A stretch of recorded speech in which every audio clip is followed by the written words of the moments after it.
Hello everyone, welcome to Bike Scoop, our weekly show about the latest products, the newest technologies, the hottest trends, and pretty much anything we're excited about here at Performance that we want to share with you. I'm your host, Zach Terry, and today I'm talking all about being seen at nighttime and during the day. So we're going to be covering front headlights, tail headlights, different lumens, different reasons to ride them, different features, and the way everything kind of works. This week has been Safety and Advocacy Week at Performance Bicycle. So go over to our Facebook thread. If you're watching this, you're already on it. We got some cool articles. We have a blog at blog.performancebike.com that also highlights a lot of the other details about riding with headlights and taillights. Again, thanks to our Instagram audience for following us right now. If you're not following us on Instagram, you can find us at Performance Bike.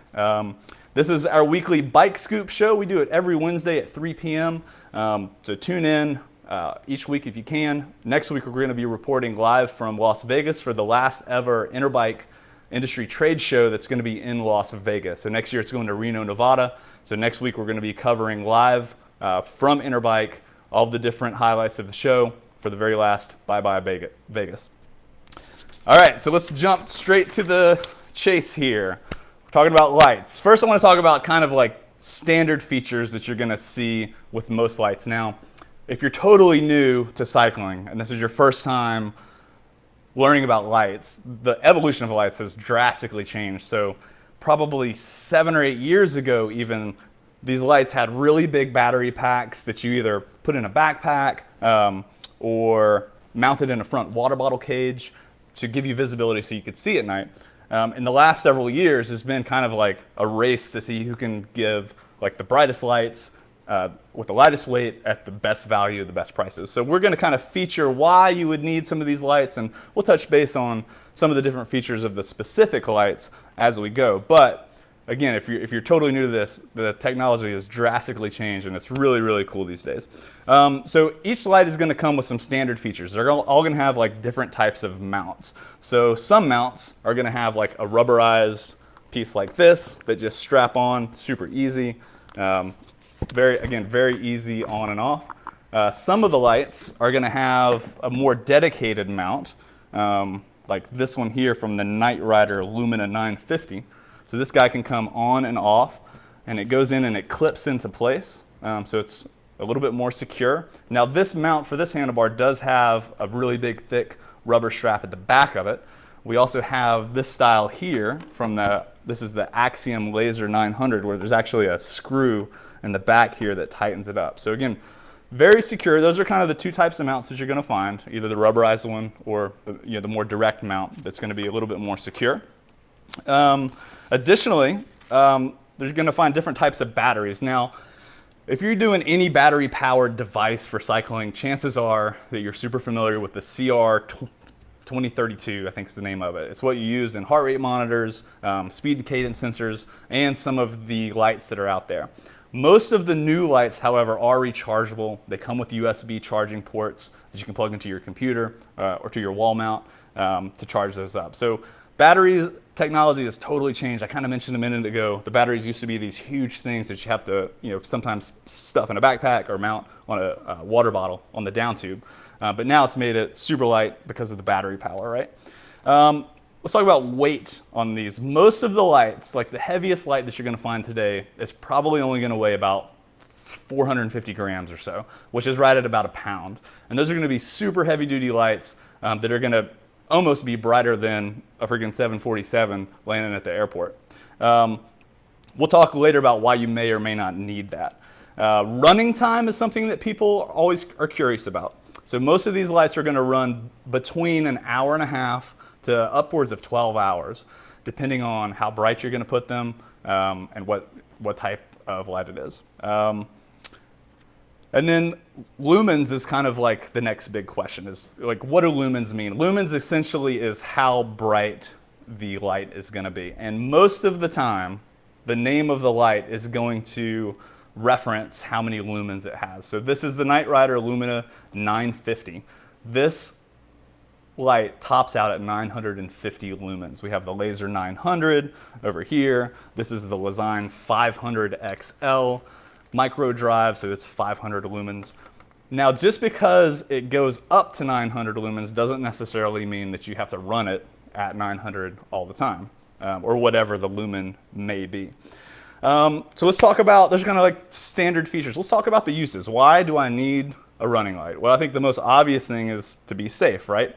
Lights started to come around so people could ride at night, doing night rides for commuters. If you start a ride in around 4 o'clock or so and you're ending around 6 towards the end of daylight savings time, which we're in right now, you might find yourself out in a low light condition, especially if you get a flat tire or something like that. You don't want to be stuck out there in the dark. So some of these flashy lights are great. They're lightweight. You can stuff them in your jersey pocket.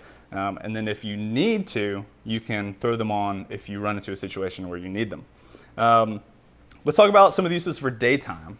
So again, they used to be kind of like nighttime, dusk only, but now people are definitely using them in the daytime. And it's really just for added safety, right? So if you're commuting to work in the morning or the afternoon, or if you're just plain out there riding at 2 o'clock in the afternoon, it's a great way to be seen by motorists that are out there. Because let's face it, safety is a big concern for everybody, especially as we have more traffic on the roads these days. Extra visibility for the kids. If you have kids who are riding to and from school, it's a great thing to give you the peace of mind to make sure that they get there safe. And then, I think my favorite use for them is riding at nighttime. So night rides, whether it's mountain bike or road bike. So let's talk about the two different general classifications of lights. So we've talked about the features of each one of them. We've talked about the uses, but there's kind of like two general categories. So there's going to be a bunch of lights that you would use to be seen by cars. Again, if you're commuting, low light conditions, but during the daytime. But those lights you may not necessarily be able to see once it gets pitch dark. So we have the lights that enable you to be seen, and then we have the lights that enable you to see when it's totally dark outside. So let's talk first about lights that help you be seen. One general classification also that we can jump into real quick is if it's a white light, that's for the front, and if it's a red light, that's for the rear, just like your car, okay? So the lights that are gonna help you be seen are these little flashy lights.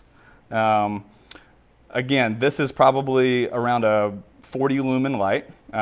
Typically, lights that are going to help you be seen range from 25 lumens to 100 lumens. Once you get to 100 plus lumens, then you can be able to start seeing where you're going in addition to being seen.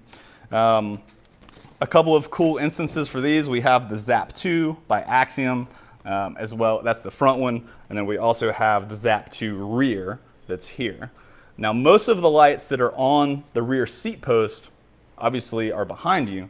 So these are all going to be lights that help you be seen. And there's all kinds of different varieties. We talked about the mounts. We have a rubberized mount in all three instances here. You can mount these on the seat post. You can also mount them on the chainstay if you wanted to. You do want to be aware of where they're pointing. We're going to talk about that a little bit more in a minute.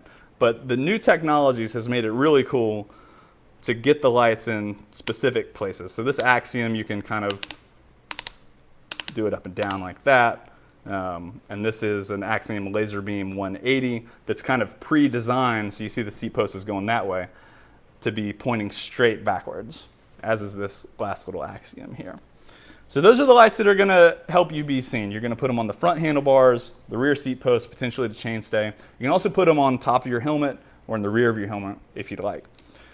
Once you want to see, though, you're going to need something that's, in my personal opinion, at least 200 lumens. You can probably get away with around 100 lumens. But once you get past that 200 lumen mark, that's when you're going to start to be able to do night rides and road biking rides. Commuting, 100 to 200 lumens is probably okay, especially if you're commuting in a place with a lot of different natural light areas and fixtures. But if you want to get into night road rides and night mountain bike rides, you're going to need way past that. So let's talk about the different combinations that you would want, right? So night rides and road rides for mountain biking and road riding. Most people are going to have a handlebar mount for road bikes. and then they're going to have the rear seat post, and then a helmet mounted one. That's going to get you by for road riding. If you're mountain biking, however, it kind of changed things a little bit, because when you're road riding, you're mostly going straight unless you're making a turn, and the turns are kind of slight. In mountain biking, you're in the woods, there's a lot more movement. So for mountain biking, I prefer to have a handlebar mount as well as a helmet mount. And what the helmet mount does is enables me to look around and point the light much more easily wherever I want to go. So that's a good benefit there. Now, when we talk about lumens and night riding, I did just mention, minimum is about 200 or so that you'd want. Ideally, though, most people are riding around 600 plus, and these lights even go up to 1800 plus lumens, which is crazy, crazy bright. So let's talk about considerations when you're riding with these super, super bright lights. Again, they're very beneficial. But you have to be aware of where you are and who you're riding with. So if I'm riding solo and I'm going out into the countryside and I'm not with anybody, I want to be as bright as I can. So I'm going to have as many lights as I can going. What am I going to be aware of, though? I am going to be aware of the other drivers. If I'm riding with a headlight that's around 900 lumens, I want to make sure that it's pointed down right in front of me so I can see the road really well, but that it's not up and pointing in driver's eyes. So car headlights are great because they point downwards and make sure that they don't shine in people's eyes unless you flash the high beams on. We don't have that huge control with these, so you want to make sure that it's pointed down in the right position. Okay, other considerations.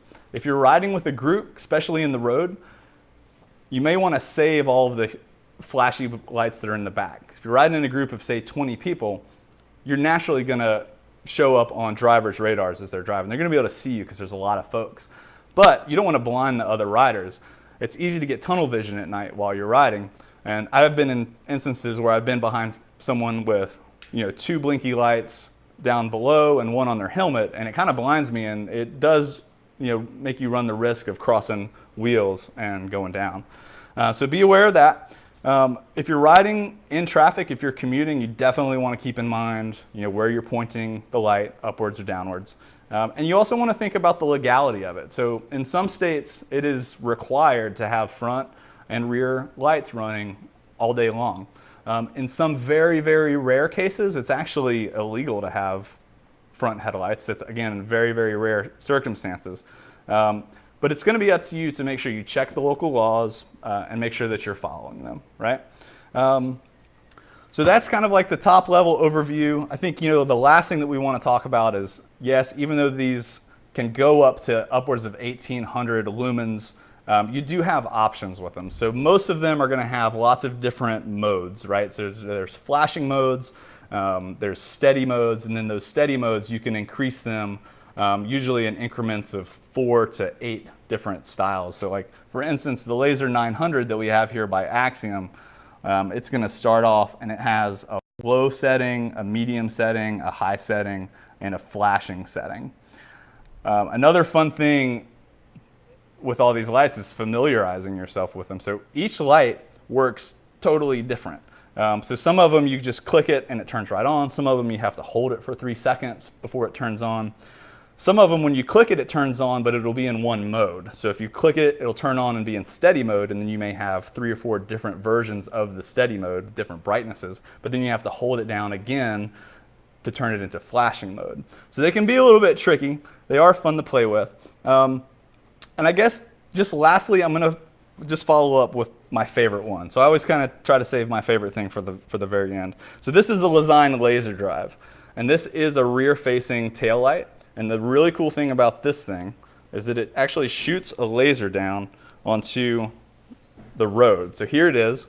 Let's pretend for a minute that it's mounted on my seat post. You can't really see it from here. I'm going to try to angle it. But as it points down onto the road, it kind of emits this big, bright red lines that gives you a virtual bike lane. So really cool technology, very lightweight. These things are super affordable now.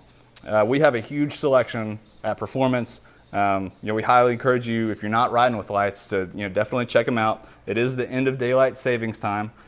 Is right around the corner. So check them out.